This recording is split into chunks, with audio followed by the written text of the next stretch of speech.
Welcome to the Seahawkers podcast with your hosts, Adam Emmert. The Bro Fest is finally gone. No more pros, no more air flutes. And Brandon Schultz. Earl Thomas has to be a Cowboy. We need Earl Thomas on the Cowboys. Is Earl Thomas on the Cowboys yet? I really want Earl Thomas to be a Cowboy. Go Hawks! This is episode 197 of the Seahawkers podcast. I'm Brandon Schultz of the Military Seahawkers, joined by my good buddy, Montana Seahawker Adam Emmert. Man, it's been a really cool week for me, Brandon, because for my birthday, the Seahawks actually got me a guard who can play guard. It's amazing. I'm feeling awesome about it. Can't wait to talk about that. But we have somebody else joining us on the show today, Brandon, and he's pretty awesome. So I think you guys are going to be excited about it. Kenneth Arthur from Field Gulls. Thanks for joining us, Kenneth. Oh, thank you so much. Thank you for the compliment. I don't think that anybody thinks that I'm awesome, but I appreciate it. Dude, you got to wake up every morning, look in the mirror, and be like, I'm awesome. Otherwise, it's just going to be a bad day. Yeah, that's a good tip of advice. It's a good tip of advice. Well, Kenneth, you do have, the reason why many Seahawks fans think you're awesome is with Field Gulls providing daily Seahawks content from a fan's perspective. And we wanted to bring you on and talk a little bit about what you've been seeing. And Adam brought up the biggest news. DJ Fluker, the Seahawks actually sign a guard who plays guard, although I guess he did start out as a tackle. What was your reaction to the Fluker signing, Kenneth? You know, with DJ Fluker, I mean, I guess the reaction is the reaction that you'd expect to have, which is, okay, I mean, like, DJ Fluker is another example of a player who obviously didn't work out from the 2013 NFL draft and, was the 11th overall pick and seems to, maybe not be getting better as his career goes on, even when it didn't start out that great.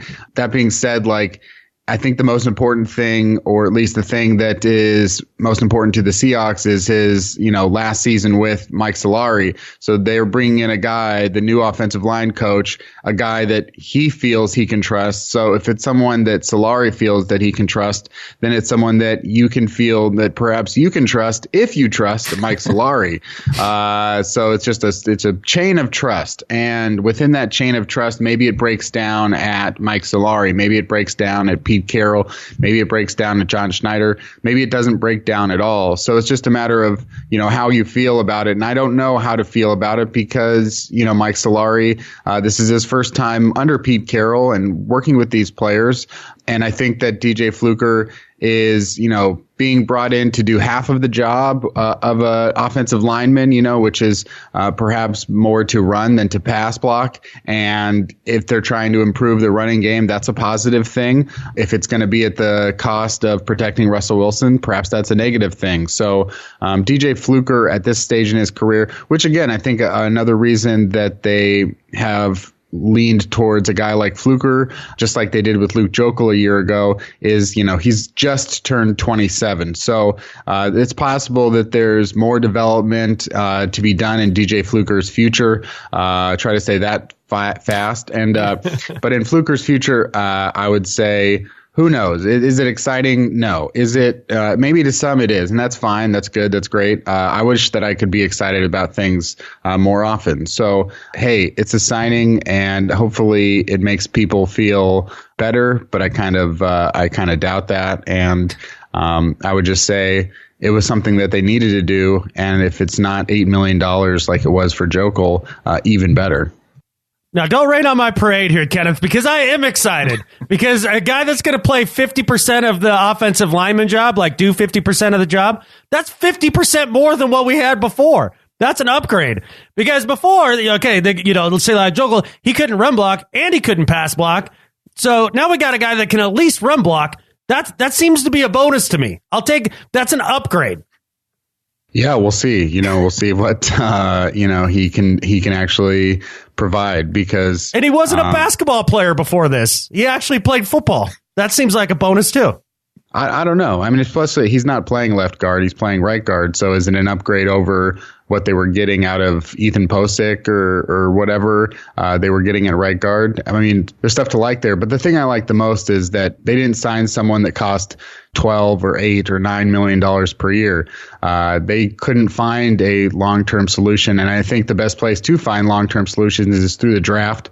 Obviously, Seattle would like to do a better job and get better production out of their draft picks at offensive line, so because that's the best place to get long-term, low-value contract production. But I think it's better for them to take these 1 or 2 year minimum cost shots over, say, the contracts that Weston Richburg and some other players, even Andrew Norwell, have gotten, because I wouldn't want to see the Seahawks spend $12 to $13 million a year on a guard. Well, that was one of the interesting things to me, Kenneth, with the Fluker signing, is because Solari did have that familiarity with Fluker. I would have expected it to be more of a long-term deal, yet it was just another 1 year deal. And I don't know if there's been numbers released on it yet, but I don't expect it to be for a huge amount. It just surprised me that having that familiarity would have led me to believe that maybe it would be a long-term deal. And so I guess when you go back to the trust thing, at least it's just a short-term trust issue. If they had signed Luke Joeckel to a 2 year, $15 million deal or a 3 year, $20 million deal, I mean, they get in the same issues that they got in with Kerry Williams and Jamarcus Webb, and just saying like, oh, great, now we're paying these guys a year after we already decided that they didn't work out because they were a little risky. The Seahawks have shown willingness to give players extensions if they feel really comfortable that they're able to be productive in their system. And then the ones that they do that for before they've ever produced tend to go the other way. And I think that's a lesson that a lot of teams still aren't learning and will pay the price for when you say, well, I think this guy is a good fit for my offense, and a lot of people don't like to hear it. I mean, well, a lot of people in San Francisco don't like to hear it, but it's like if you sign Jerick McKinnon to this giant contract, like I think he's going to be worth $10.5 million in Kyle Shanahan's offense when, even though he's averaged 3.6 yards per carry over the last 2 seasons, you say maybe he does, but why are we paying them for something that they haven't done? And with the situation with DJ Fluker, who the Chargers didn't want to keep him around, they could have had him on the 5th year option and they didn't keep him around. Mm-hmm. The Giants could have kept him around. Nobody's keeping him around. So if that's the case for them, why should the Seahawks be the team that says, well, we're going to give you a 3 year deal so that we don't have to, in our minds, fix this problem in a year? But in reality, whether you sign them to a 1 year contract or a 3 year contract, DJ Fluker is the guy that you might have to replace in a year either way. So if he works out and earns a contract extension, great. I don't really expect it because it hasn't happened with the offensive line for Seattle. It doesn't seem to be their priority to sign offensive linemen to contracts other than the one that they did. They did it once with Max Unger and then they traded him. They've done it with Justin Britt and they're sticking with that because I think it's the stability between center and Russell Wilson that they want to keep the same. But I don't see them really being all that interested in investing in offensive line long term. And that's just, you can disagree with it, but it is what they do. And so I still think they're going to try and go the route of, with their day 3 picks, picking up a couple guards, because with the way that guys are coming out of college, you might find a diamond on day 3 just as easily as on day 1, just because most of the college linemen coming out are pretty much projects. So you have to just go that way. And I think that's what the Seahawks are going to try to do. Well, you mentioned Justin Britt, and he did have his $5 million option picked up this week. So it looks like he's going to be under contract, at least through the Seahawks, through 2020. Just a few days ago, Kenneth, I think as Seahawks fans, we were kind of wondering, what is the direction of the Seahawks in this offseason? But I think now, seeing Britt's option picked up, seeing the signing for Fluker, how Ed Dixon, being a more of a blocking tight end. But then you have some other picks, like Jaron Brown being signed, or Jaron Brown. Has it cleared up a little bit more what direction the Seahawks are going in this offseason for you? I think that the direction that the Seahawks have been trying to go in this offseason is trying to keep things, as this is probably going to sound crazy to some people, but they're trying to keep things as much the same as possible, even though they've gotten, they've traded Michael Bennett and they've released Richard Sherman. And we know that Cliff Averill and Cam Chancellor, it's highly unlikely that they'll be back next season because of their injuries. And maybe because of those injuries, I think they're actually trying to find the biggest chunks of money to be able to keep things the same. Firing the coaches is an idea where you think, well, they're really going for a change of direction. But I don't think that Brian Schottenheimer Schottenheimer and especially Ken Norton Jr. were hired to change things. Ken Norton Jr. has worked for Pete Carroll, I think, longer than Chris Richard has, or it's close. It's like 12 years if you include as a player. So Ken Norton is coming in to be Pete Carroll's extension at defensive coordinator. And I think he's also just trying to get someone who perhaps with these young players will be able to get in their ears in a way that Chris Richard couldn't do any longer because he had been around since 2010. So anybody that has come through has heard Chris Richard. There were things that Richard Sherman had said after being released and signing with the San Francisco 49ers in terms of, we've already heard Pete Carroll's speeches and they just sort of get tired after a while. So great. They're trying to get new guys in there to be new givers of these speeches, but it's still going to be Pete Carroll's philosophy. I don't think when you get to 66 years old that you start to change who you are and think, well, I've won one or two national championships, depending on how you want to judge that. I've won a Super Bowl and I've been to another, and now I'm going to start changing. No, I think that Ken Norton is going to be another defensive coordinator, just like Gus Bradley, just like Dan Quinn, just like Chris Richard, with slight changes. I think that Brian Schottenheimer is going to be an offensive coordinator who, like Darrell Bevell, is not going to be doing, it's going to be pretty much a lot of the same things and will be put into the same funnel that Pete Carroll wants to do offensively with running the football and, trying to get high percentage shot from the passing game. That's why he hired Brian Schottenheimer. When people say like, oh, I wish he had hired John DeFilippo or something like that, he doesn't want to shake things up. He wants to keep things the same. So when you release Richard Sherman and save that $11 million, you can now invest it into keeping 4 players that you wanted to keep. And plus, on top of that, maybe even, bring back Byron Maxwell. That could be the next announcement. It's trying to keep those things the same while also realizing, plus Richard Sherman, Cam Chancellor, Cliff Averill were not a part of the Seahawks in the second half of the season. And they got what they got out of the team either way. Okay. So they looked at the second half. They said, yes, we went 3-4 in those 7 games without Cam and Richard Sherman, and we only went 3-4. But they maybe had the toughest schedule in the entire NFL in those 7 games. They played 5 playoff teams, I think, in that stretch. Yeah, and they went 3-4, and they could have easily gone 6-1. The only game that they would have never won was against the LA Rams. But other than that, they almost beat the Falcons. They almost beat someone else, and Jacksonville. The Jaguars. They were hanging in there without Richard Sherman, which is something that we had not seen. Yeah, so there was the moment in the second half, and they said, well, if we can do this without Richard Sherman, let's save the money so that we can keep Coleman, so that we can keep Dion Jordan. I mean, they were going to do that anyway, but it doesn't bump up their cap space. It keeps it the same as where it was going to be anyway, and not having Richard Sherman allowed them more freedom. So I really think their offensive plan is keep together and keep the things the same as much as possible, because this is still a team that hasn't had a losing record since 2011 and still is coming off of a 9-7 season thinking, great, we were 9-7. Rather than everyone trying to think, why is this team going to go 6-10? Let's go 9-7 and say, how do we make this 9-7 team 2 wins better?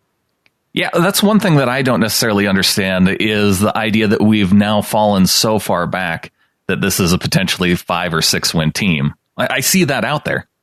Well, yeah, I mean, can any of those people look at the roster and explain why, or are they just going off of, conjecture and hyperbole and things that are just like, well, they're tanking because they got Richard Sherman. Well, why is it now tanking to get rid of Richard Sherman? A month ago, it was now he's too old and he's injured, and Richard Sherman is someone you can't factor in. And then you release him and it's like, well, they're tanking. Well, which is it? Make your decision of whether or not Richard Sherman is an asset or not, because I think it just makes it sound like everyone is trying to push a narrative, and that narrative doesn't hold a lot of water, I think, when you actually look at the facts and when you actually look at what the roster has, because a team with Russell Wilson and a team with any sort of top 5, top 8 quarterback is going to compete for the most part. Even Phillip Rivers is the best example that I can think of in this century of a guy who is a great quarterback who regularly doesn't compete for the Super Bowl. And, the Chargers have to have a lot of problems in that time for him not to compete. And even then, Rivers often pushes them to an 8 or 9 win season. So that's like the worst I think that a top 8 quarterback can typically do.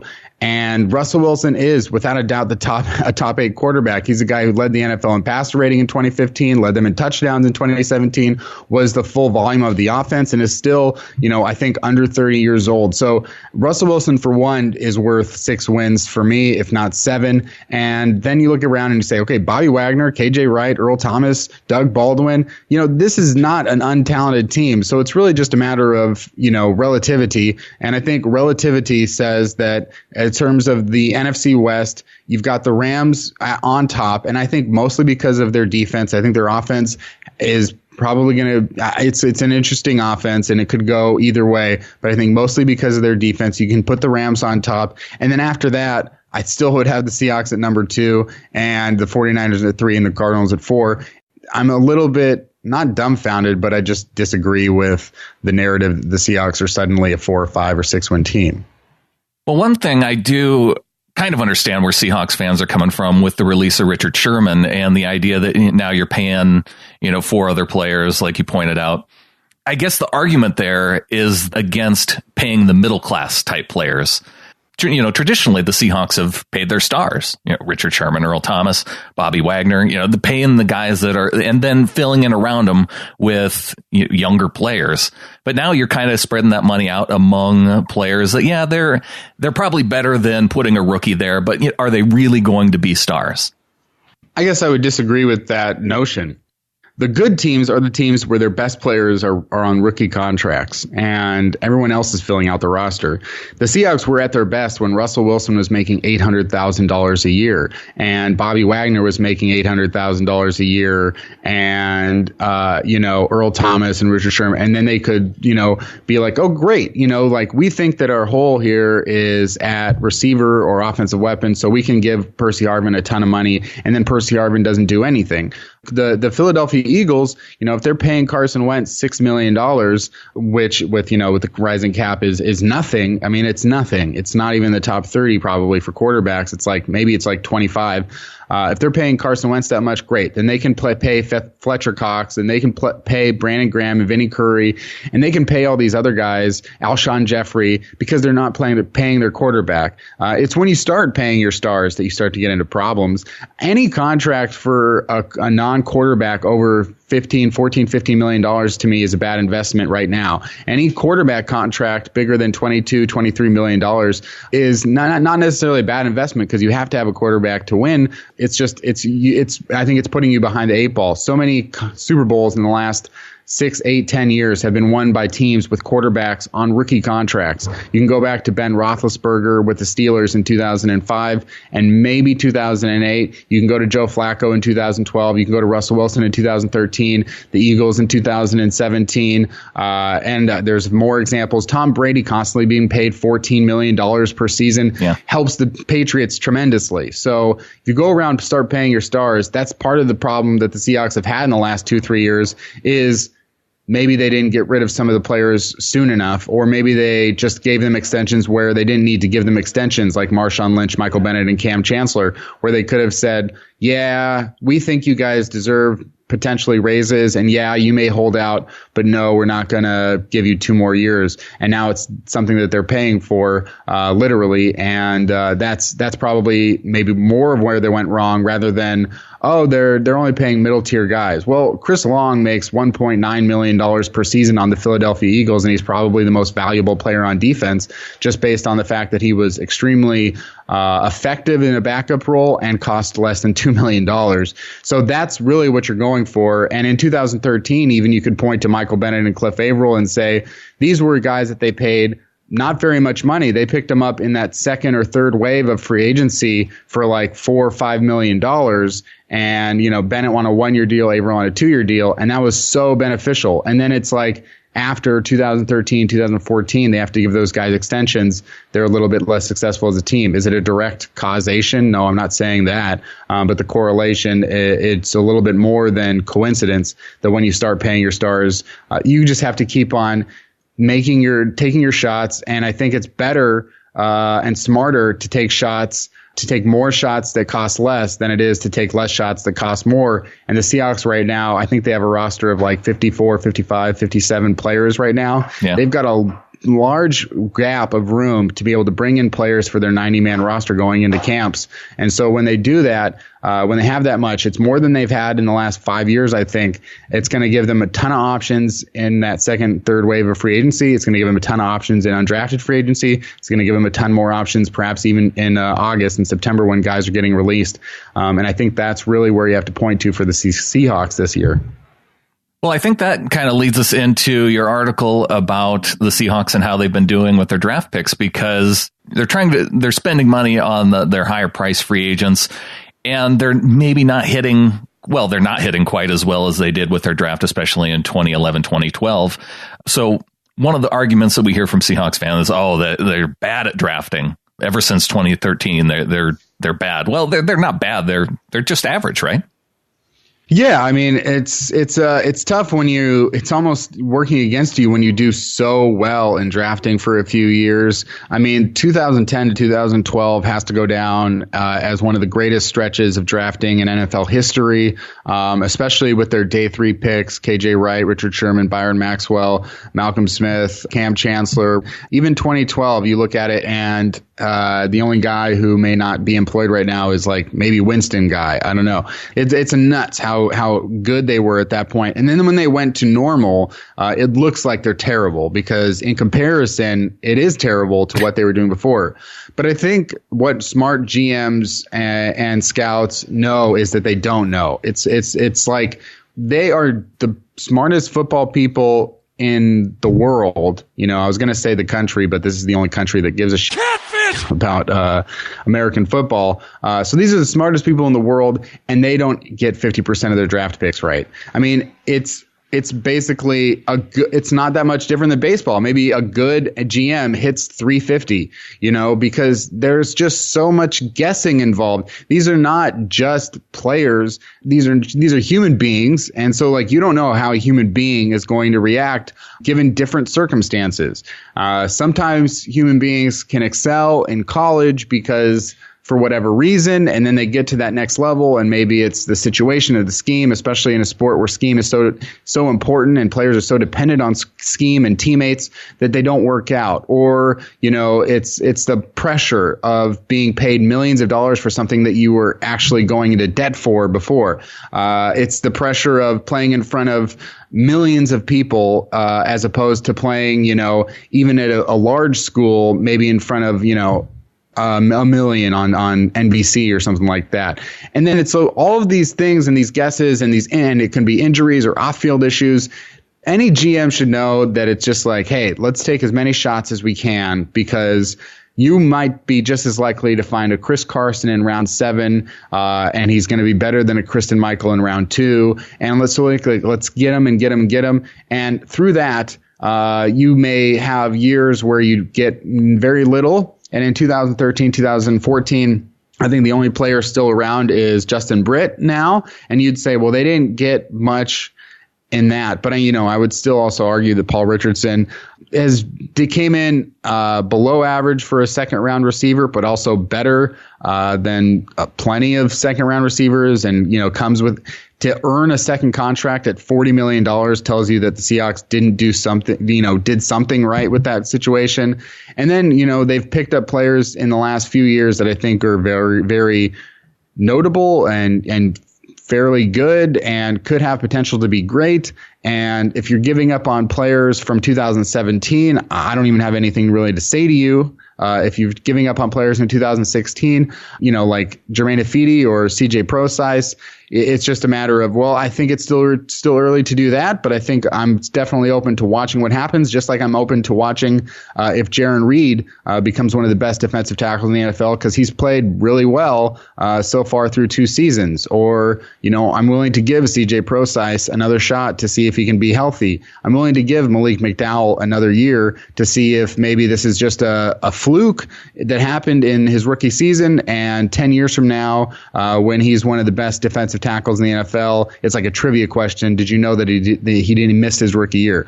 I don't know. We'll find out what happens, but I think the Seahawks have a lot of interesting players to watch. And if they have failed, which, I'm open to seeing, I think, it's something that's kind of out of all of the GM's control. Bill Belichick makes bad draft picks constantly because it's just what happens in football. And also, B, if it's a failure, then we'll see what happens. But it's just too soon to say that it is a total failure. Yeah, Kenneth, I actually really enjoy your opinion on that. That's something that I've been talking about on the pod for a long time, that, people bang on John Schneider for having a couple of bad drafts. It's like, man, you go through the drafts, and if you get one or two guys that can play, you actually had a decent draft. And so I appreciate your perspective on that. But speaking of the draft, and speaking of what you said earlier about trying to take the Seahawks from like a 9-win team and maybe just making them a win or two better, I look at the position that could do that the most for us as being the kicker position. Do you see the Seahawks as maybe going out and drafting a guy, maybe bringing in a free agent? I mean, I understand they brought in that kid from Jacksonville, but that doesn't inspire a lot of confidence.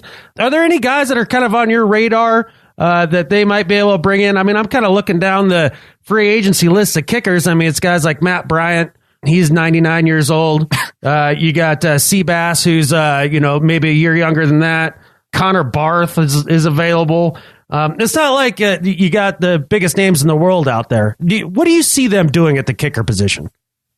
I think if you do look at the last few years and wonder, what would be the biggest mistakes that the Seahawks have made, I think their 2017 decision at kicker would probably rank in the top, it would rank as one of the worst decisions, and not necessarily just because they decided not to re-sign Stephen Hauschka, because maybe they'd looked at it and, I was shocked at how much money Stephen Hauschka got from the Buffalo Bills, because he didn't have a good season, and you would just think maybe he just gets another shot to prove himself. I think obviously he had earned that. But I was even more shocked of how good he was for the Bills last year. And who knows what would have happened, if he had stayed in Seattle. Kicking is the most mental part of the game. So who knows what would have happened to Stephen Hauschka if he had stayed. I think the biggest regret there, though, was they didn't really have a plan outside of Stephen Hauschka other than, okay, Blair Walsh, because they had signed Blair Walsh before free agency. So it was just like, okay, Blair Walsh, we're going Blair Walsh. And it's like, so you're going for sure with a guy who was the worst kicker maybe in the NFL, got cut, and you're still sort of basing that off of his rookie season taking place in sort of a friendly environment with Minnesota. So it's like, it's really weird that they just decided like this is our decision and we're sticking with it, as opposed to playing the field and looking for a kicker, because there were teams, the Super Bowl champion Eagles being one of them, that picked up a kicker mid-season, early in the season, in, free agency, released at final cuts, that ended up doing really well, like Jake Elliott, or like I think Dustin Hopkins maybe, or the guy for the Harrison Butker, where it's like there were other options out there, and they sort of stuck to this guy who we all figured was really bad, and then he was really bad. So that's got to be a really questionable decision for them there. And I'm afraid that Jason Myers is a similarly bad decision, because he was cut last year. He has not proven to be good. And I think the only difference may be that they didn't pay him $1 million. And it is sort of like, okay, well, can't really be the guy, right? This isn't the guy. And then, so you would hope that means that they bring somebody else in. And I would assume that they bring somebody else in. I can only go off of history, and Seahawks history under John Schneider and Pete Carroll has never drafted a kicker. So I would have to assume that maybe they don't think that draft picks on kickers is a worthwhile investment. I kind of agree. I don't think that drafting a kicker even in the 7th round is a worthwhile investment, because we see these guys, not only do we see kickers drafted just not be any good often, we often see that some of the best ones that do get drafted don't even make the team, because that was the case with Jake Elliott and Harrison Butker. They got drafted last year. They got cut last year. They became good kickers for other teams last year. So I would just sort of wait through the draft, see what's out there after the draft. But you just never commit to Jason Myers. You just have a competition in-house and externally as much as you can until the season comes. But certainly, I don't know if, Sebastian Janikowski or one of these other guys is going to be brought in or a solution. Obviously, the most important thing would be that the Seahawks are more active and aware and willing to change at kicker than they were last year.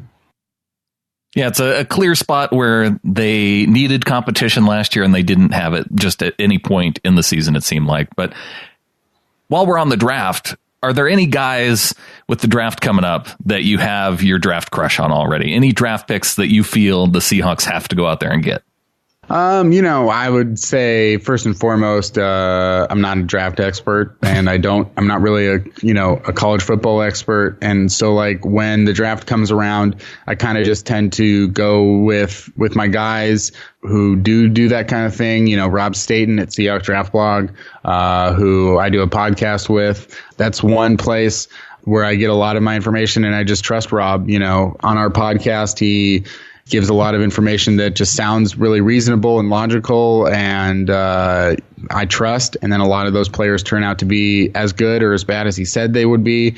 I can give you the example of in 2014 when the Seahawks took Paul Richardson and I guess Justin Britt, which turned out to be not terrible picks. Obviously, they turned out to be pretty good picks. The guys that Rob wanted were Joel Bitonio and Jarvis Landry.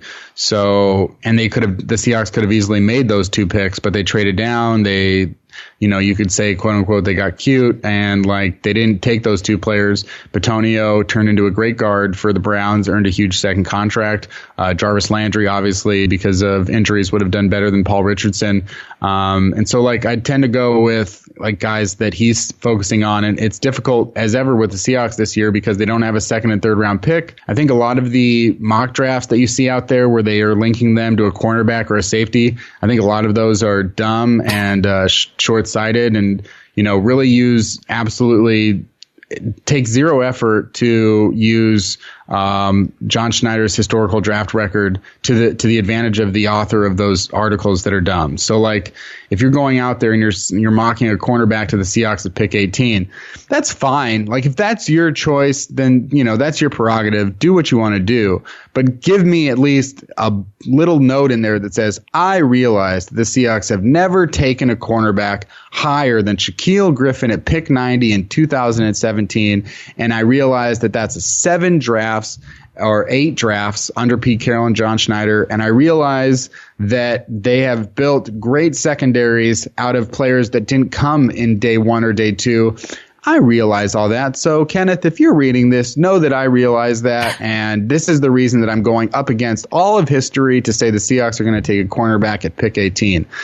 Just at least say that and address me personally, no matter who you are. And second of all, with safety, same deal. They took Earl Thomas, in 2010, 9 drafts ago. But, that was a situation where they didn't have anybody. And obviously Earl Thomas was the special player that Pete Carroll thought could make his whole defense go. As of now, they still have Earl Thomas, so I wouldn't see them taking a free safety. They just re-signed Bradley McDougald for 3 years. They just took Delano Hill in the 3rd round last year. They took Tedrick Thompson in the 4th round last year. Cam Chancellor is yet to, retire. And I still see Derwin James being mocked to the Seahawks. And maybe Derwin James is the pick by the Seahawks. Maybe they think this guy is so special, just in the way that Earl Thomas was special. This guy is so special and so versatile. And I think that's a key word, is versatile, that we're going to take him for the Seattle Seahawks.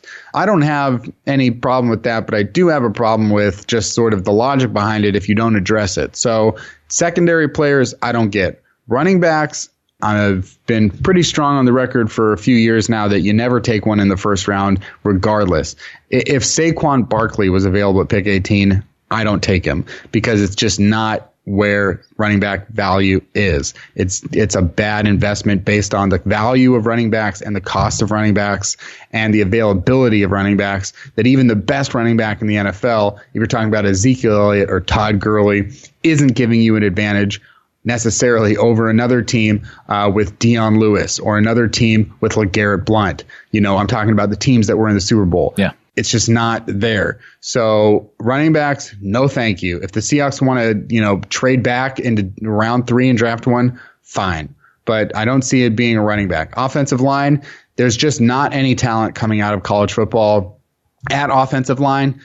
So to use your first pick on one, to me, seems like a bad investment. And what people don't really want to grasp and come to terms with is that Jermaine Ifedi, as much as a lot of people dislike him, is like a good result of picking an offensive lineman towards the end of round 1. He's on the above average side for an offensive lineman picked at 31. That's what you should expect. If you think that the Seahawks should draft a guard or tackle at pick 18 or pick 25, if they trade back, or pick 31, I hope you are okay with coming to terms that that guy is going to be James Carpenter or Jermaine Ifedi, and most likely will not be Zach Martin. Okay, that is the unusual result. So if you just have to realize that is the unusual result. As far as what the Seahawks like to do, they like to take maybe receivers early on, as well. They are fine with taking the offensive lineman, of course, because they know that there's not much options to get talent from free agency or trades because of the exorbitant cost of an offensive lineman.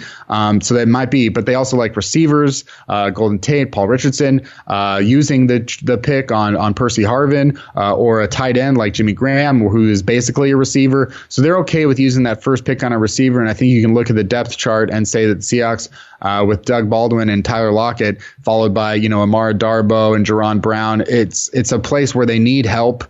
So I could see them going receiver. I don't know that there are any receivers in this draft. And even if you look at the last, I think 4 drafts, there is a really lack of talent at receiver coming into the NFL, and it's got to be somewhat interesting and concerning.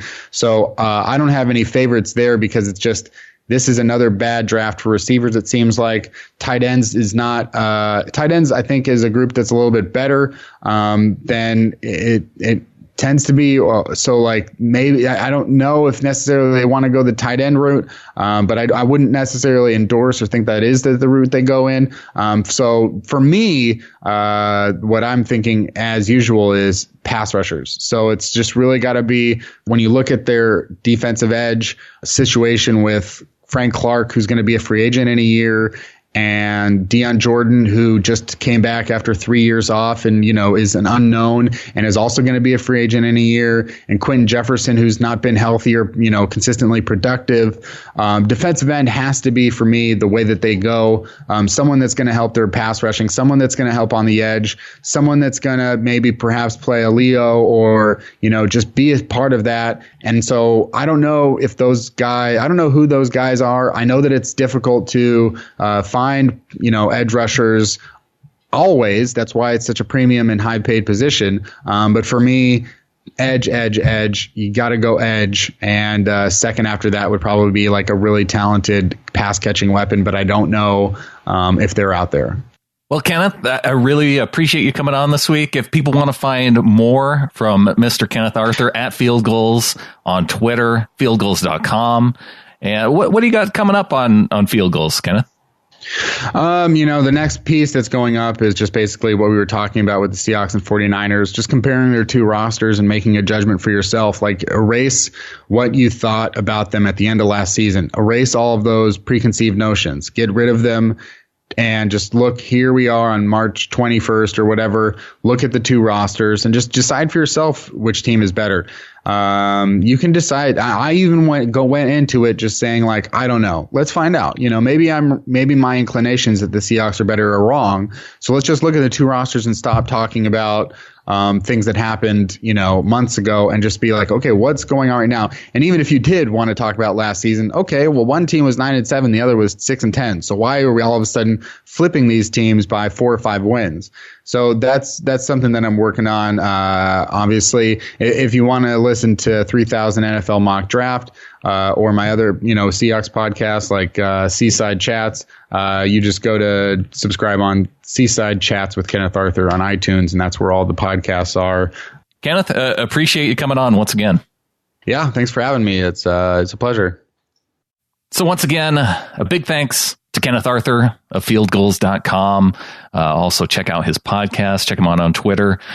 Adam, before we go into our next chat here with Mr. Clinton Bonner, I was noticing that it's about that time of year that both of us have birthdays. It is about that time of year. I guess I'll be older. I so dislike the birthday attention. Like, that is something that really, like, I finally figured out this year how to take it off so it doesn't alert people on the Facebook. Oh, yeah, because you don't want people saying, "Oh, happy birthday, Adam." Yeah. You don't want that. I don't care. Like, it's just a day. Yeah. Like, it's not special. Lots of people get bored on my birthday. Or have been. It's not. See, that's just the thing. It's not even my birthday. It's our birthday that day because there's so many other people. It's just not special. I once dated this girl Brandon. For every year that she aged, she celebrated one more day of her birthday. So at this point, she was like 35. It was 35 days of Jess celebration. That's what it was. Wow. It was crazy. It was crazy. And I knew right there, I was out. That's impressive. No, it's not impressive. That's narcissistic. Like the party time. That's incredibly narcissistic. Yeah, I want to be treated like a princess for 35 days. You're a grown-ass woman. Yeah, that's a little long. Yeah. Well, one of the things that does happen, though, when dudes like us tend to get about this age, you start noticing a little hair loss for a good percentage of men in our age group. Yeah, man, it happens. Last summer, I was standing down at the dock at the lake house, and my mom was way up above me on the deck, and she just turns and looks, and she just exclaims, like, doesn't even know. She's like, "You're going bald!"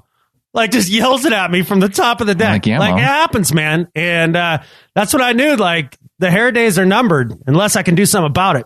I think part of the issue with hair loss is that most of us don't like change. You know, like if there was a scientifically proven way to keep all of our football players together from 2013 and keep everything exactly the same as that season, I think I'd do it.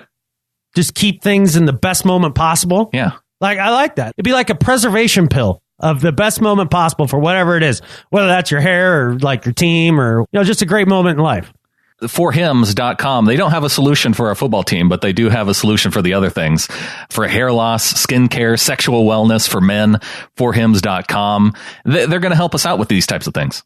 And God knows I could use it. I had my hair cut the other day, and when I sat down in the chair, I thought to myself, this might be the last one. But maybe if I check out some of these fine products from Hims, I won't have to worry about it. Maybe I can push this off. You might be able to push it off, Adam, if you check out their complete hair kit. It's a $38 monthly subscription. You go to forhims.com/hawkers, and you can get that $38 monthly subscription for just paying the cost of shipping. So $5. $5 and I get to keep my hair? Clinically proven methods that apparently, these were things that were cost prohibitive, I think, especially for guys like in our income bracket. Oh, heck, yeah. If you looked into that, like Propecia stuff and like all that. But now they're generic.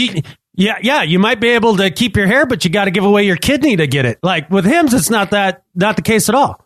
Well, if you fall into that category and you want to order now, our listeners get a month of Hims, like I said, for just $5 today, right now, while supplies last. See the website for full details. This would cost hundreds of dollars if you went to the doctor or pharmacy, but no, forhims.com/hawkers. That's forhims.com/hawkers. forhims/hawkers. All right, well, moving on from our interview from Kenneth Arthur right into an interview with our own Clinton Bonner, 3 in, 3 out. Clinton, welcome to the show. Well, thank you, guys. I'm excited to be back, and I'm in Connecticut, where we're getting another nor'easter. I know you guys don't really, you're not going to cry too much over snow, but we're getting buried out here. It's kind of fun, but glad to be back. Quick question. This is important. What's worse, a nor'easter or a bomb cyclone, the dreaded bomb cyclone where everybody dies? Yeah, so I think when the media makes up words to scare people about weather, I like to just ignore that. So that's my response. It was we call it, what we call a bomb cyclone in Montana? Wednesday in December. It's just a blizzard, man. Yeah. It's just what it is. Precisely. It was so nothing. It was exactly the 2018 media that we live in, right? Yeah. Well, I mean, it's I think if there's another scary word that you could pair with tsunami, I think Adam would probably like earthquake tsunami. No, those two actually do go together. How about a Quake Nami? A Quake Nami. Yeah. Yep, a Sue Quake, but not if he's on the Rams. That's different. We don't want Ndamukong Suh going to the Rams. I think that out of free agency, that may be one of the most terrifying possibilities. But there's one guy who I think was, well, Adam just talked about it, how excited he was about actually signing an offensive lineman. Now, I think Kenneth shot you down a little bit, kind of rained on your parade. But I'm wondering, now that we have Clinton here, Adam, last year we went to the Giants game with Clinton and his cousin Joel and Hot Rod. And those guys, I think, have some opinions on DJ Fluker. Clinton, Giants fans, Giants fans, what have they passed along to you now? Yeah, so I'm on the East Coast as indicated by the Connecticut comments earlier in the bomb cyclone we're dodging currently. But with all that, so I grew up on Long Island, so inundated with Giants fans all around me, and the consensus is it's not exactly it's a little bit less than lukewarm. It's more like Fluker is not, no great shakes. Can't really play all that well. There was a small text message going back and forth with a group of Giants fans, including cousin Joel and Hot Rod, and it was basically came down to, can this guy block or not? And they gave a two thumbs down, be like, no, not really. So it was a little bit discouraging, to say the least. I'm hoping. He was injured last year, right? Missed a bunch of time because of a toe injury. I'm hoping that, we got to catch all the 2013 first round picks, and I'm hoping he could just be better than Jokel, and I'm hoping he just sees something special in this guy, and that he could be a competent lineman, because that's really all we need. That's what I wonder about Giants fans. Like, do they understand the level of blocking that we're used to seeing, and do they think do they just have different levels of expectations for what linemen can do? Because Eli can't run. They don't know what it looks like to have a quarterback that can, dodge a guy if he ends up in the backfield.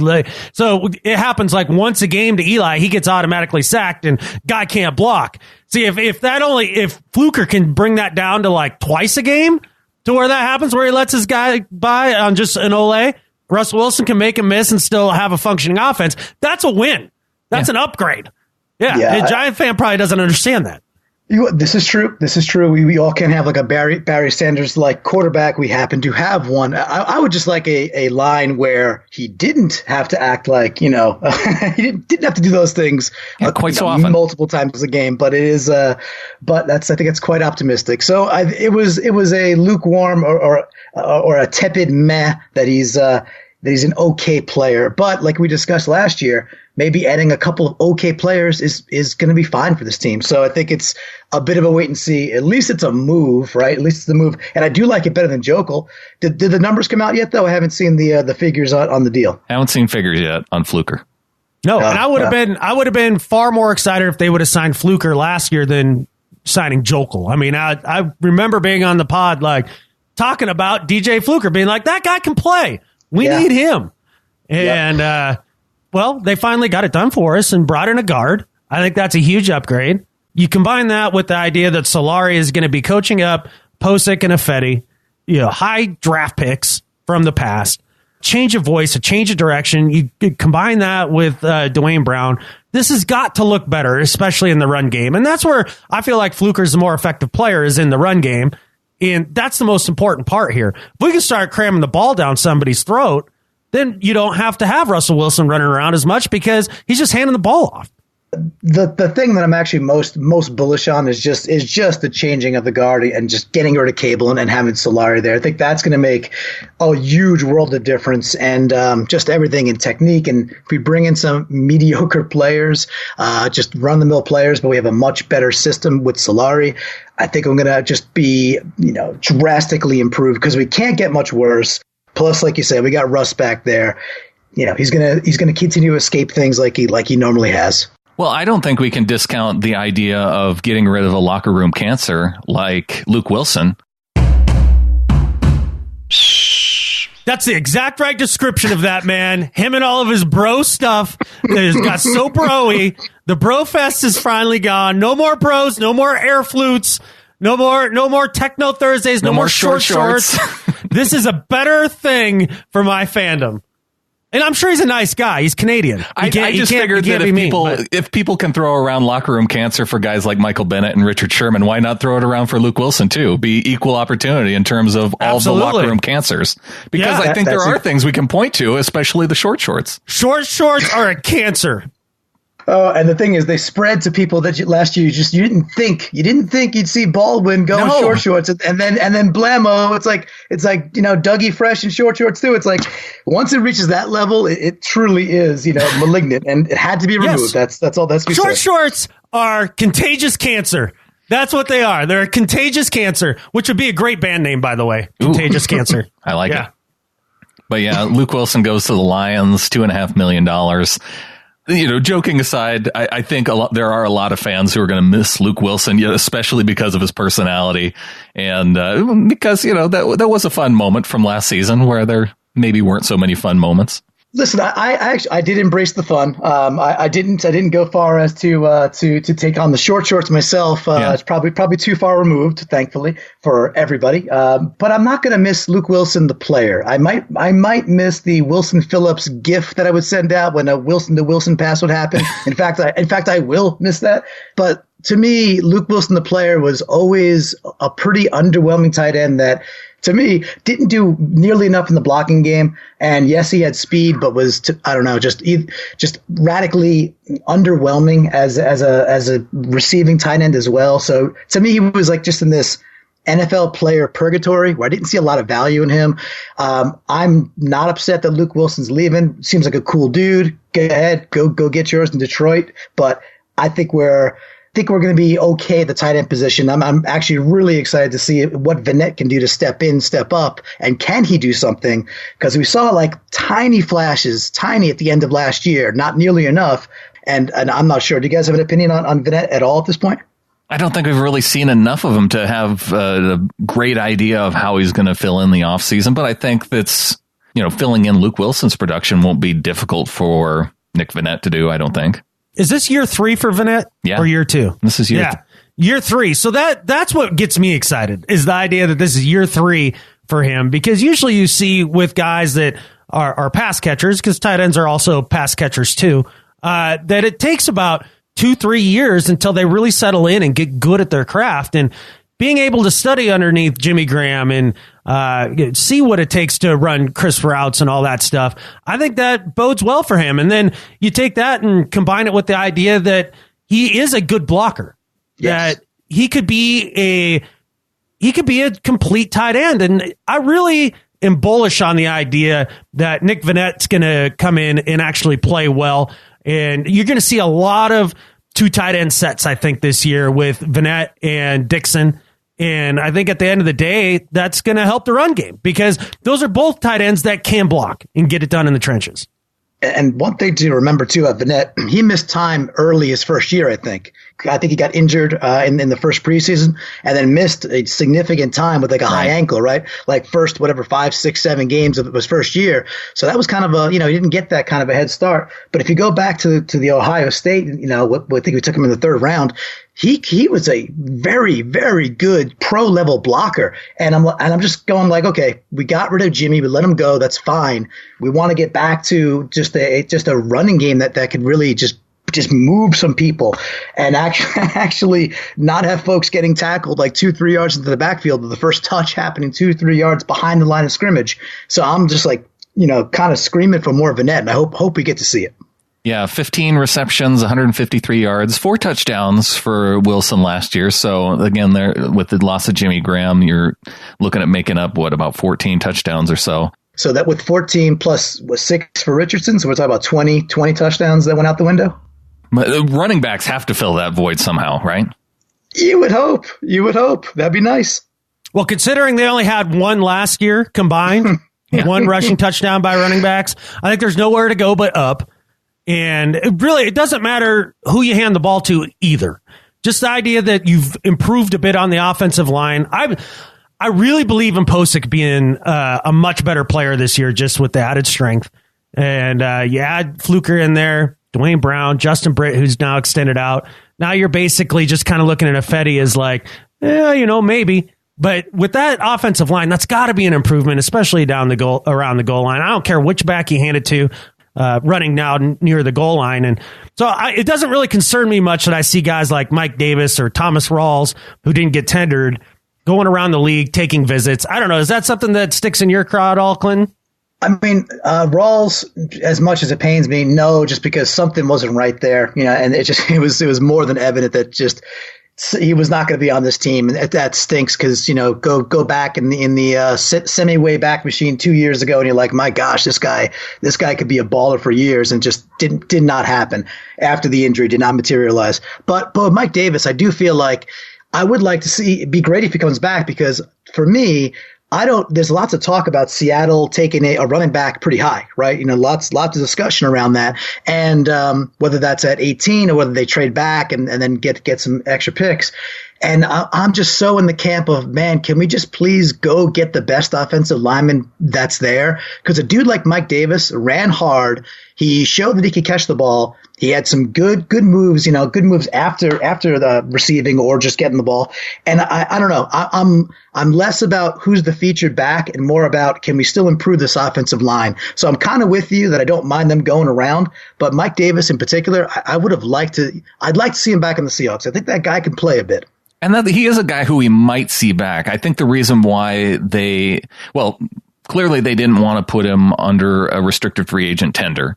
And looking at the tender amounts, I think that he would have been a original round tender, because I think he was drafted like in the fourth round, I think, which would have been $1.9 million. So what they're saying, what the Seahawks are saying is, we don't think Mike Davis is worth a $1.9 million salary for 1 year. And he might be able to get that somewhere else, but I have a feeling it's probably not going to be that much, just based on his history. He has shown some flashes, but again, I think that the Seahawks, for the chance that he's going to fill in, if you draft a guy and you have Chris Carson coming back, you don't want to invest a ton of money in the running back position just to see how it shakes out, when you can find guys like that cheaper.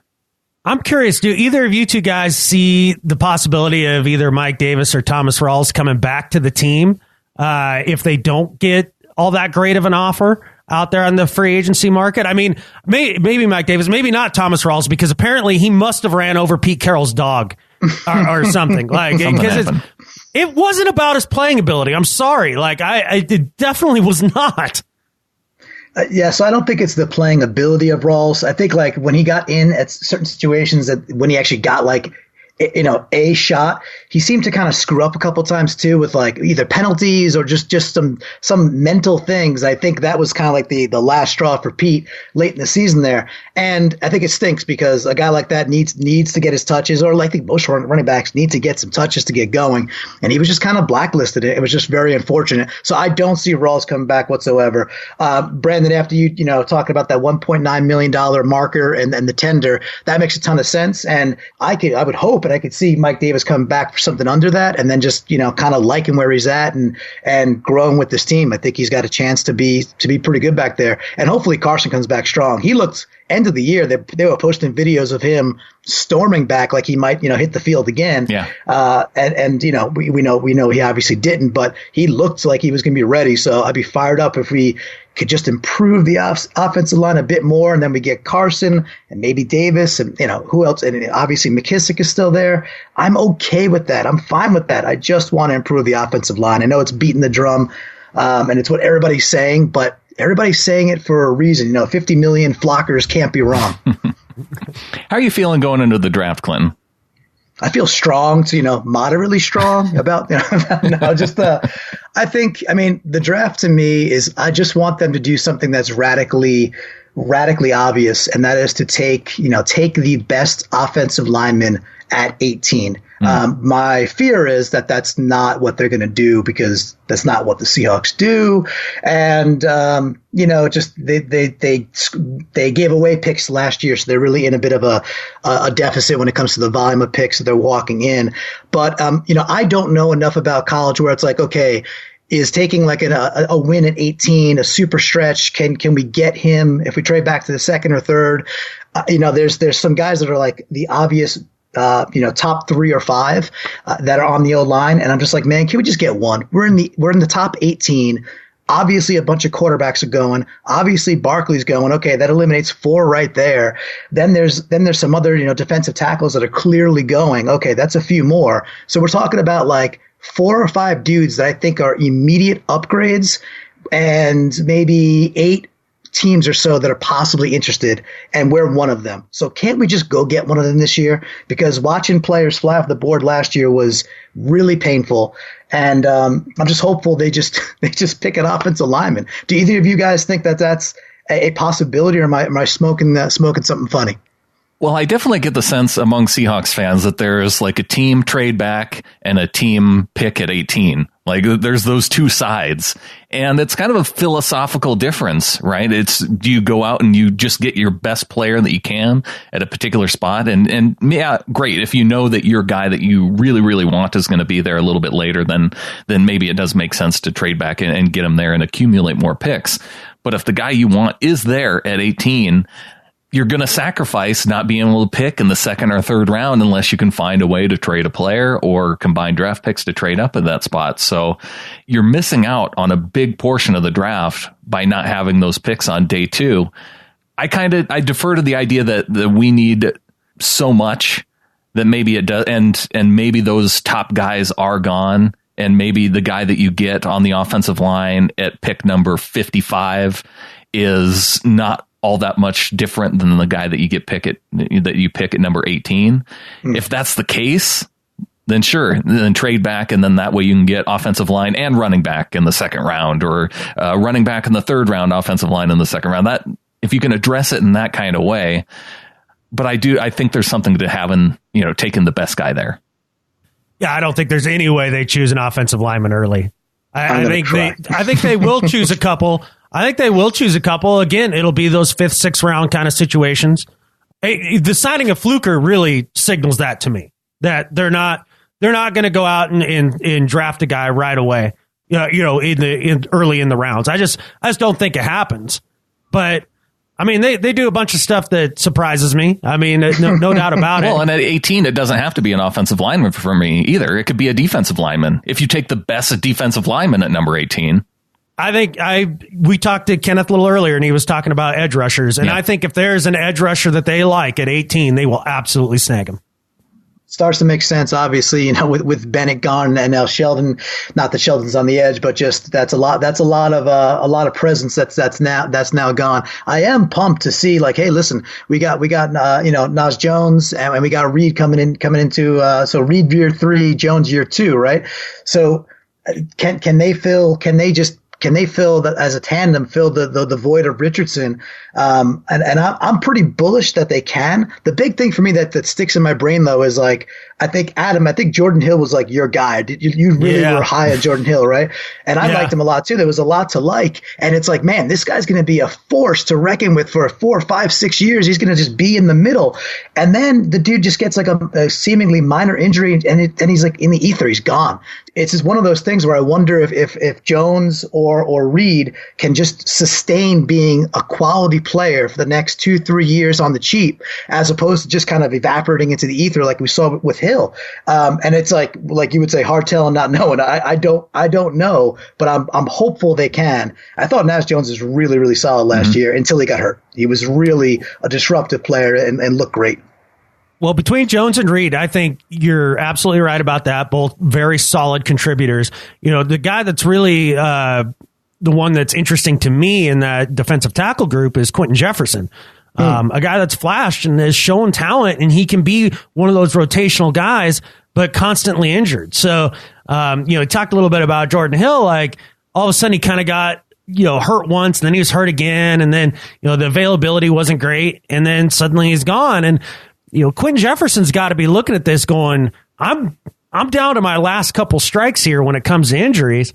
And if you could have that trio perform well on the cheap, on these rookie deals like you're talking about, that's a huge coup. So to me, it all kind of hinges on the interior, on Quentin Jefferson's health, unless they bring in, and I think they will bring in, another defensive tackle of mediocre caliber. It's just a guy that can play, just stuffs a run and isn't much of a pass rusher, like Quentin Dial or Tank Carradine, somebody like that.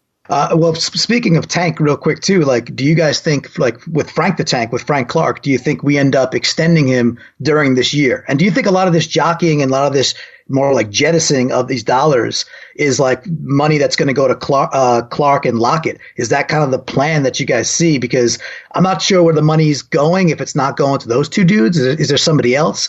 I think it could definitely go to Clark. I think they're definitely thinking about keeping him in their plans going forward. I think when it comes to Lockett, I think this is a big year for him, because even though he had a nice year last year and he won Brandon a bet and all that, and actually started to look like himself towards the end of the year in the kicking game, I think that's going to be the biggest aspect of it. He's got to show that he's totally back from that leg injury and ready to rock. And if he has a fairly big, first 6-7 games, yeah, I think he could also be paid as well. But, kind of looking at how the Seahawks are kind of formulated right now, they're getting rid of a lot of the higher priced guys. And I think kind of the lesson learned is you can't pay everybody, right? Mm-hmm. And is a Tyler Lockett a guy that you can replace in the draft relatively easily or not? That's going to be the big question. I think Frank the Tank is not one of those guys you replace easily in the draft. That edge rusher situation, that's guys that have that sort of athletic ability and quickness and strength. They don't grow on trees. That with that size. Mm-hmm. And that's why you see them go early in the draft, and I don't think they want to spend a lot of draft capital on defensive ends if they can help it, because there's other needs that need to be filled. I think a big thing it's going to come down to is, for the Seahawks, I think it's in their interest to try and sign Frank Clark as soon as possible. It's in Frank Clark's interest to hold off as long as possible and maybe even try and take it closer to free agency, because you see when big time pass rushers get close to free agency, they're looking at pretty big paydays, and he might be interested in that. He's going to get paid one way or the other. I just wonder what his kind of temperature is right now to go get guaranteed monies sooner than later. Mm-hmm. And who knows what's going on in his brain. But he probably can go get, upwards of 10 or 15 million guaranteed in his pocket pretty darn soon if he wanted to, and structure a quote unquote team friendly contract that extends for 3 or 4 years.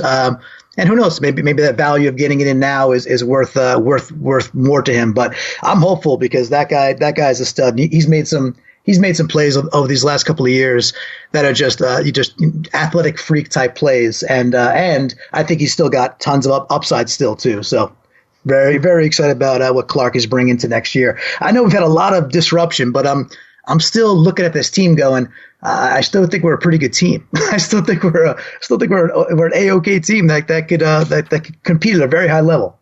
I think that's a huge point. That's something that I wanted to talk about a little bit more. Let's talk about the guys that we have lost, because a lot of people, the Hawkpocalypse is upon us, right? And like, this is a giant rebuild, and the team's not going to look the same. But let's just take a look at the dudes that we've lost this year. Sheldon Richardson, right? Played on the team for 1 year. Yeah. Richard Sherman didn't play for half the year. Paul Richardson, your number 3 receiver. It's not like he was out on the field all the time. Jimmy Graham, okay, there's 1. Michael Bennett, okay, there's 2. Mike Davis, he started 2 games. Deshaun Shedd played in 1 at the end of the year. Jeremy Lane effectively benched for the majority of the year. Eddie Lacy, need I say more? Don't bring up his name. Don't bring up Thomas Rawls didn't play. Matt Tobin didn't play. Cam Chancellor didn't play half the year. Cliff Averill didn't play half the year. Blair Walsh gone. Luke Wilson, your number 2 tight end. The majority of these guys are depth second-tier guys, or really didn't play at all. So really the only 2 guys that played, or maybe 3, I guess, would be Richardson, Jimmy Graham, and Michael Bennett. I think it's more of a mental adjustment to be like, those guys are no longer here, and but I do think it's A-OK, because I still think you have a good core on the offensive side, and then when you go down, you go up the middle, you still have a good core of players that are still there, from Earl to Bobby, and then right through to the right through the line. So I like kind of where we're trending, in the sense that people are going to write this team off, and that's a good thing. I think that's a good thing for this team, and they'll be able to, I think, come at it and hopefully shock the world. I am a little, I don't know how you guys are feeling. I think the Rams have putting together a pretty damn good squad. And, I think they're primed to actually have more of a run the Cardinals had a couple of years ago and potentially be there for a couple of years in a row and us battling with them. And of course the Niners have gotten, I think better as well. So I think the division's getting better. So I think the competition's getting harder. Well, I think the Rams are looking at their window of opportunity and saying, we really have to try and win now, because it's going to make it awfully difficult when we have to pay Aaron Donald, when we have to pay Todd Gurley, when we have to pay Jared Goff in the coming years.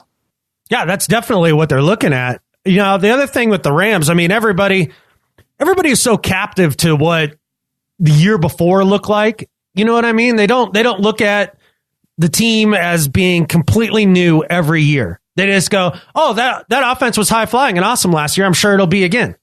Well, I have a lot of question marks about the Rams. Oh, yeah. And the first thing about, especially offensively, that bothers me is everybody just assumes that Sean McVay is going to have that offense just humming again next year.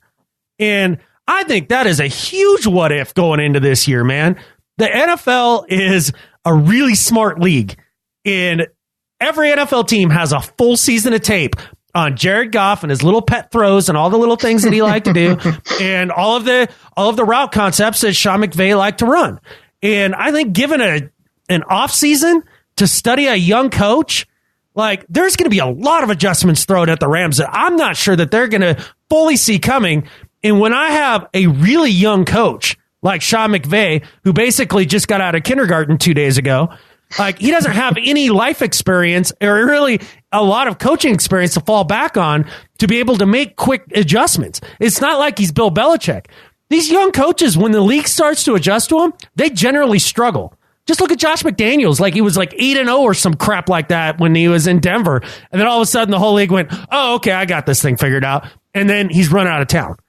Rams fans are getting a little big for their britches right now is all I'm saying. Like every year's a new year and the league adjusts, man. And look, I view the Rams and the Seahawks as being very equal in chances of winning the division. Very equal. I think the Niners are a step below that, and then whatever Cardinals. That's the way that I look at it. Yeah, my one thing there is that the last time we played, I just remember they just kicked the crap out, and not just the final score. They just bullied us, and it was so distasteful in the sense that like literally the taste it left in our mouths. Like so, it's like coming out of last year. It's like, man, they bullied the crap out of us right up the gut and on the line. It's actually one of the reasons that, listen, for Sheldon Richardson to only go get $8 million in a one year deal and then have you could achieve $11 million. That's I'm like, man, we probably could have achieved that number and kept him back. But then you go back and watch that Rams game and they blew us off the line over and over and over again. So it's like, you know what? I'd rather just see the younger, cheaper guys at that point and then move those dollars somewhere else that we need to use them anyway. So I think the Rams are a bit ahead of us at this point, but again, it is March, so right. we got a long way to go before this actual football. We're only playing games on paper right now. Now, yes. One of the things I'm excited about, Clinton, you have a new show that's coming up. It's going to be on public access and it's going to be up on the web. TNT Dynamite Thursdays. Thank you. I appreciate this very much. Yeah, so it's a sketch comedy show, a bit of a variety show. It's called TNT Dynamite Thursdays. It kind of follows the trail of these two, fairly moronic characters, and I get to play one of them, which is fun. But it's we grew up. Like, we're of the same age. I think I'm a year older than both you guys, but we grew up with a lot of In Living Color and obviously SNL and the State and Kids in the Hall and Mad TV and even like the Dana Carvey show and then Chappelle show and like the Adam Sandler audio CDs of listening to comedy right. CDs and stuff like that. I forgot about those. Yeah. Oh, those are, and the Jerky Boys, right? Like all this great comedic content that we were exposed to in this like sketch format. And now we have like Netflix and Hulu and Amazon. And for the life of me, I can't find, satisfying sketch. I kind of find it all kind of vapid and it's all hyper political. And it's like, that's not even hard to write. It's not even funny. So Yeah, so we're starting. So it launches actually tomorrow. Tomorrow it debuts. If you live in a small slice of Connecticut, you get to watch it in wonderful standard definition. So like it's radically simple. And then of course it'll be on YouTube and it'll be on Facebook, and anybody and any of the flockers out there that like sketch, just TNT Dynamite Thursdays on Facebook. Best way to find us. And then we'll be posting the YouTube stuff and the Facebook stuff and Instagram and everything else from there. But it's going to be a ton of fun. It's for those who just like to laugh at silly stuff and just kind of want to forget about stuff. It's a half an hour format. It's just meant to be silly, a little bit over the top, and kind of in that Adam Sandler CD vein, which is a lot of fun. I'm looking forward to this. You've been hyped. I've been seeing the pictures for a while, and I'm starting to get hyped on checking this out because, I like 3 and 3 out. I know this is going to be totally different, but it's still you doing stuff. Well, I think that's the tagline. It's us doing stuff. It's Clinton doing stuff. Yeah, he's doing stuff. He's doing thank you very much. I really do appreciate it. It's going to be a lot of fun, and I hope there could be some cross pollination of flockers who enjoy this banter, and then could go over there and just enjoy laughing at silly stuff. All right, Clinton. Well, thanks for coming on and joining us this week. It's been an interview heavy show, and it's been fun. So we appreciate you coming on. And are we going to be seeing a 3 and 3 out coming up anytime soon, or are we going to have to wait all the way until the start of the new season? No, I definitely I try to get at least 2, which I know doesn't sound like a lot, but because it's a long off season. Yeah. But I'd like to do one after the draft, just to put my non-knowledge to it and say who I think is who are the studs there, and then certainly some preseason one about did we get this team in shape? Last year's article was focused on the offensive line just not being there before the season, and I'm hopeful that this year it'll be a different take altogether. But yeah, so I would say at least 2, hopefully more. And as we ramp into the season, very open to ideas and co-creation ideas from the rest of the flock. I'm very open to any sort of content help they want to throw at me, because it's a ton of fun, and it's great to have a platform that people actually like this kind of niche content. It's awesome. Well, we appreciate you doing it, Clinton, and thanks again for coming on the show. Thank you, guys. Go Hawks.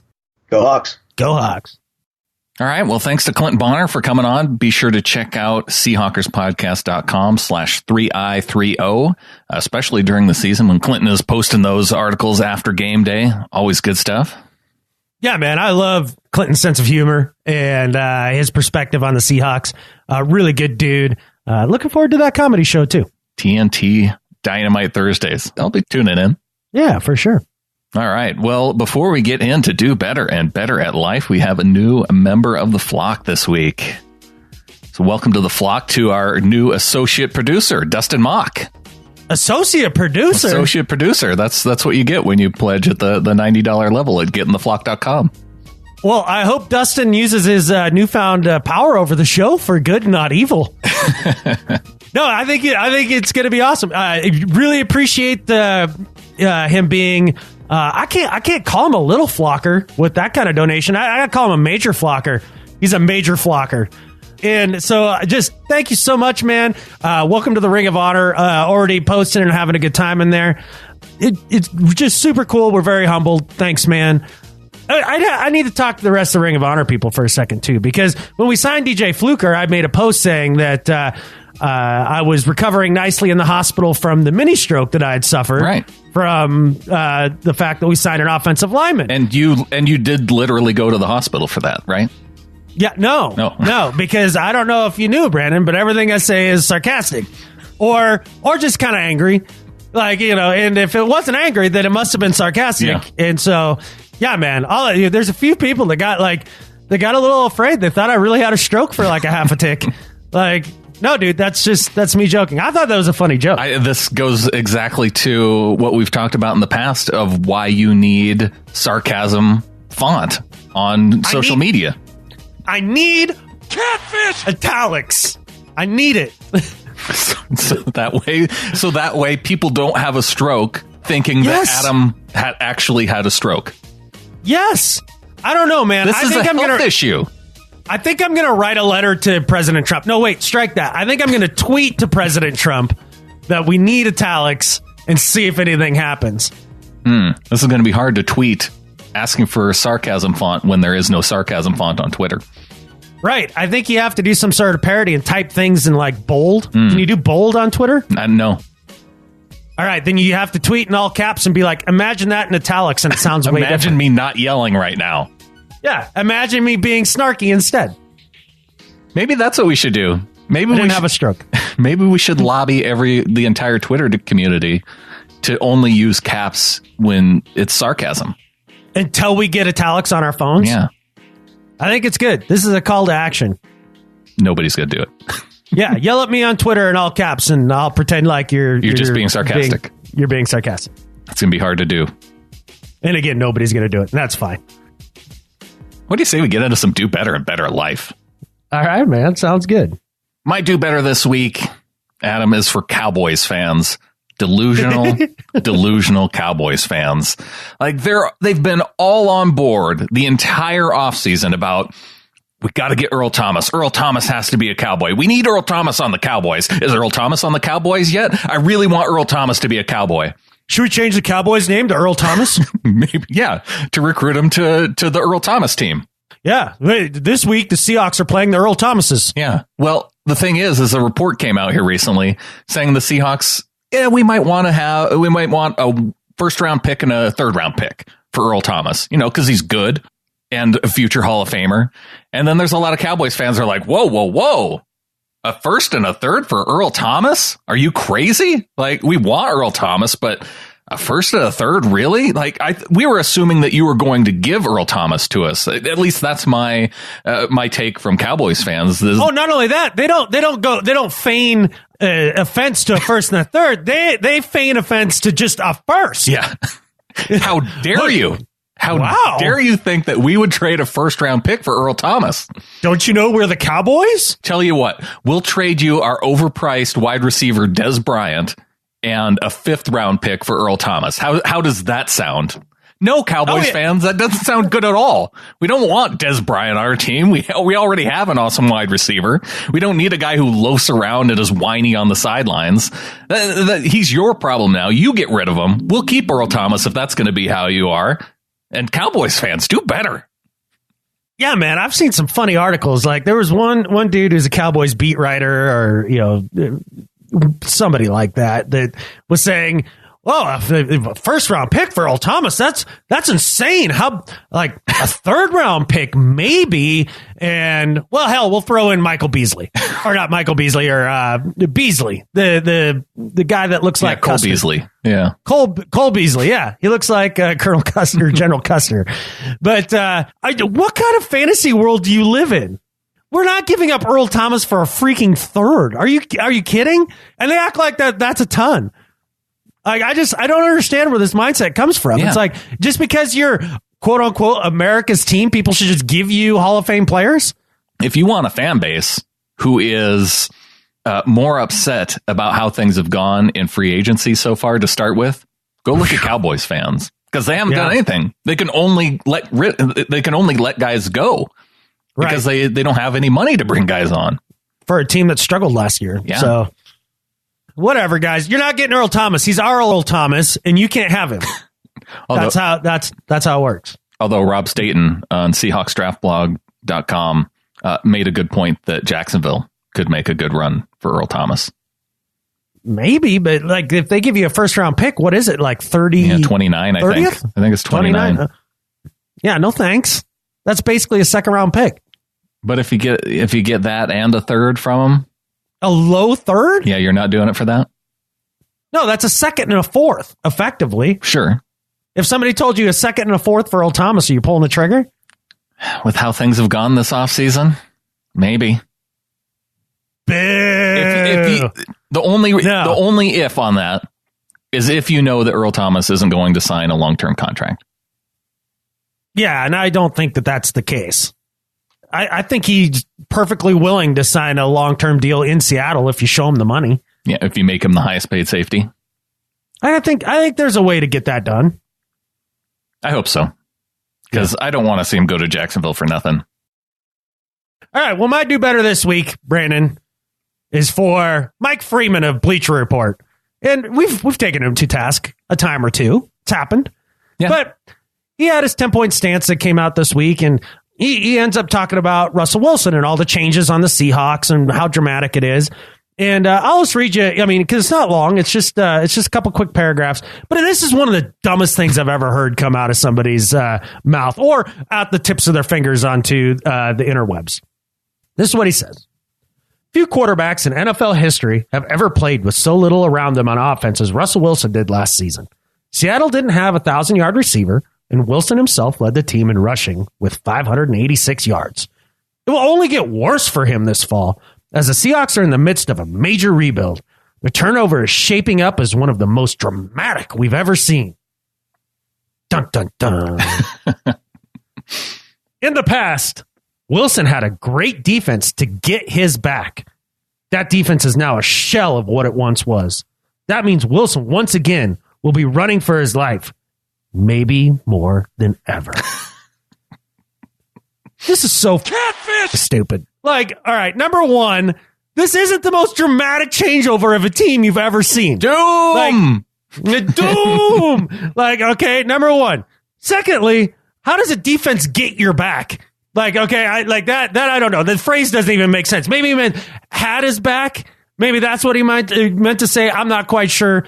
But the problem is that he equivocates the idea that you lost defensive players.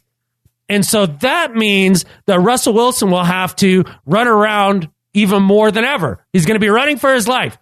Last time I checked, Richard Sherman didn't play guard. Michael Bennett didn't play guard. Cam Chancellor didn't play tackle.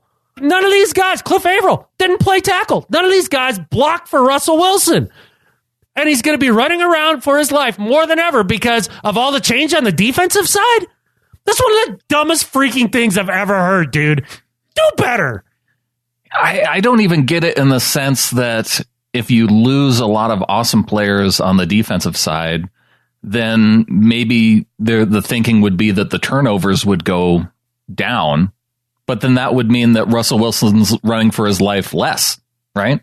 Because the defense is giving you more touches on offense. Maybe exactly. Not even in the turnovers. Let's say, all these great defenders are gone. Yeah. And so instead of getting stops, the opposing offense is on the field even longer. So you have even fewer touches. So you would be running around for your life then less. I mean, I'm not a rocket surgeon, but you just look at it and the whole thing doesn't even make sense. I think he threw up on his keyboard. It freaked out a little bit, and that's what came out. I'm just trying to find ways that I think this could make sense, and I'm not coming up with any. 0 ways. It's one of the dumbest things I've ever heard. You lose a bunch of guys on defense, and that means Russell Wilson's going to have to run around more. Hey, newsflash, dude. We just signed a guard that actually plays guard. Oh, and on top of that, we got a rookie coming back next year who I think is going to be better, and a second-year player going into his third, which I think has an upside potential. Oh, and a new offensive line coach. Oh, and a new commitment to the running game. Yeah, I don't think that Russell Wilson is going to be running for his life now more than ever. Now, more than ever. No, maybe more than ever. Freeman's also been going after Seahawks fans and really getting his underwear in a bundle in a weird way about how passionate Seahawks fans are. Yeah, talked about that. We talked about this before the podcast. I actually agree with him on this one. I just don't understand the idea of you as a sports writer are somehow offended that fans can be fanatical. That doesn't make sense to me. You make your living off of fanaticism of fans and you don't understand them. You don't understand how they can be mad. That's weird to me. Well, I mean, you can understand him, but you can also look at him and be like, do better. Well, yeah. Don't hate Richard Sherman when he leaves for the 49ers. There's no reason to hate him for that. There's no need for hysteria over it. Is it a bummer? Sure. But at the end of the day, I'm not mad at the guy. But the idea that you can't understand it, I can understand it because I'm a fan. I know where it comes from. I can understand it if you're a really irrational person. And I understand that fans are irrational. It's not that hard. Okay. I don't know, man. This is our fandom. We don't have to be rational. This isn't No, in fact, this is the place you should put all your irrational crap and then be rational everywhere else in life. Yeah. That's what I'm saying. Yeah, that I understand. I think we've come to a consensus here then. Okay, very good. All right. Well, you know what the other consensus is? What's that? I always like Better at Life than Skip Bayless. I've always liked that too. Am I better at life than Skip Bayless this week? The account manager for the UMBC Athletics, University of Maryland, Baltimore County. I don't know if you watched any of the tournament so far, Adam. UMBC was the first number 16 seed to take out a number 1 seed in the brackets.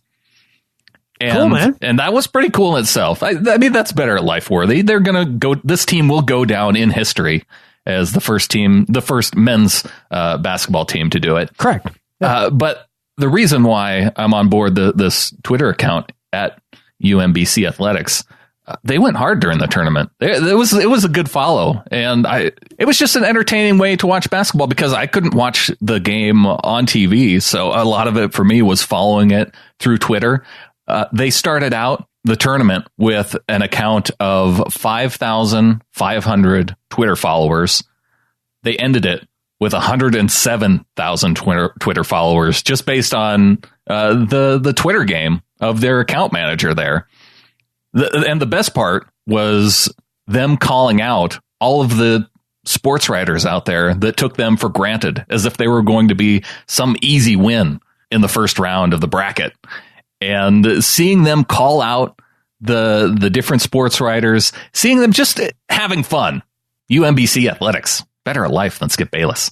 I do enjoy the underdog. I do enjoy the idea that they can go out there and upset a big dog like Virginia. That's pretty neat. And so congratulations to them. And their Twitter game solid. So good for them. You think of a 16 seed beating a 1 seed, and you think, oh, they're going to, it's with like a 3-pointer at the last second just to win by 1 point. They dominated Virginia by like 20 points. It was crazy. Oh, they mollywomped them, huh? Yeah. That's great. And so they were feeling pretty good about themselves. And then going into the game, I think with K-State, here's a tweet here where they retweet it. K-State grabs first lead of the game, 15-14. Ryan Odom gives the officials an earful. K-State on a 7-0 run. Seem to be getting an offensive rhythm. The athletic mismatch is pretty evident, especially in the paint. And UMBC Athletics says, but what about the academic mismatch? Yeah, some academic trolling. It's good stuff. You can't match up with these GPAs. It was just fun to see a 16 seed beat a 1, and congrats to them. Yeah, I can see why you gravitated towards that story. Yeah, underdog story. I think you can understand why I gravitate to my better at life story this week, Brandon, because this will make a lot of sense to you as to why I'm a fan of this. My better at life than Skip Bayless this week is for, and I'm going to butcher this poor Italian's name, but his name is Mauro Morandi. Why? You say, who the hell is this guy? Well, I'm sure you've never heard of him because he lives alone on an island off of Italy, all by himself. Really? 29 years ago, him and a couple of friends set sail in a catamaran to go and find a deserted island and just start life over, because this is a guy who's kind of a flower child. Like, he was part of the 60s protests and things like that, and was just fed up with society and the way that the world was going. And so his solution was to get on a catamaran and sail off into the sunset and find his own freaking island. So they didn't get too far, which worked out in his favor. He bumped into a little island called the Isle of Budelli. And it's they showed up, and there was a caretaker on the island who was kind of in the end of his lifespan, and he ended up, this Mauro Morandi guy, he ended up taking over for the caretaker. And he's been on the island ever since. This island has like rose-colored beaches. It's very beautiful, and the island has changed ownership many times over the years, apparently. It's currently now owned by the Italian government and has been made a national park. And not sure exactly what his future is going to be. They don't know if he's going to be able to stay or if they're going to even want him to stay. He lives in kind of a ramshackle cabin on the island, but he's just been doing his own thing on his own private island in the Mediterranean for 29 years. Mauro Morandi, living the dream and better at life than Skip Bayless. Yeah, I could see you taking over for this guy eventually. Well, so the thing is that it sounds like here in the next 6 months to a year, the Italians are going to make a decision as to, if he's going to stay or go. And He's like, yeah, whatever happens, just whatever's best for the island. I love this place. He seems like a pretty centered guy for living by himself. I mean, he's not writing manifestos, like nothing. Just being a chill Italian on his own island out in the Mediterranean. I can see how that appeals to you. Now, he did have some visitors now and then, like, tourists would show up, and at first apparently he was kind of standoffish with it. Now he likes chatting with them. He's become kind of famous, so like people go out there to see the hermit on the island, The pictures look, as you've been talking about, I pulled up the pictures on CNN Travel. And these are some really nice pictures. Yeah. So he just recently got internet. And so now he's been starting to share photos and stuff. And now it's going to be downhill. Oh, there's a shack. Oh, yeah. You got to see it. That's kind of fun. Yeah, man. That looks like a fort, right? That you built like as a kid. It's like you just threw some cobbled together materials. Yeah. I'm sure it's all like crap that drifted up on shore. It'll probably, now that he's got internet and people know about it, it's probably going to be ruined for him. Probably. But at 79 years old, still getting it done out on the island. That means he got on a catamaran at 50, was like, peace. I'm out of here. Yeah. So basically what I get from that is I got 11 more years until I can do that. I could see that happening. I couldn't do it on an island because it's tsunami any second. Well, there's some of those little islands on Flathead Lake. That's true, but those are all owned by super rich people or by the state. Yeah. Just get super rich. Well, so my thought is that the Flathead Lake thing, it's a huge ass lake, right? Yeah. So why don't you build a tiny house that goes on top of like a pontoon boat and just go and live out on the lake? Just get a houseboat. Well, yeah, you could do that too. I'm cheap. So I was thinking of a cheaper way to do it. You have, what, 20 years? You have 20 years to get rich, Adam. Yeah, rich enough to buy a houseboat. Right. Live on the lake. Yeah. No, dude, I'm going in the mountains. You could podcast though from the middle of the lake.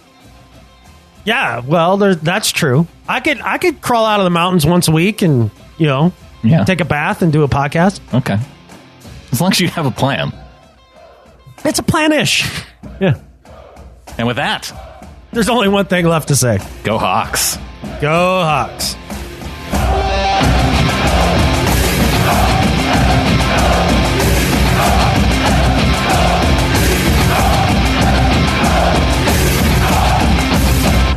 And it's one of Italy's, apparently it's an archipelago. How do you say that? Archipelago?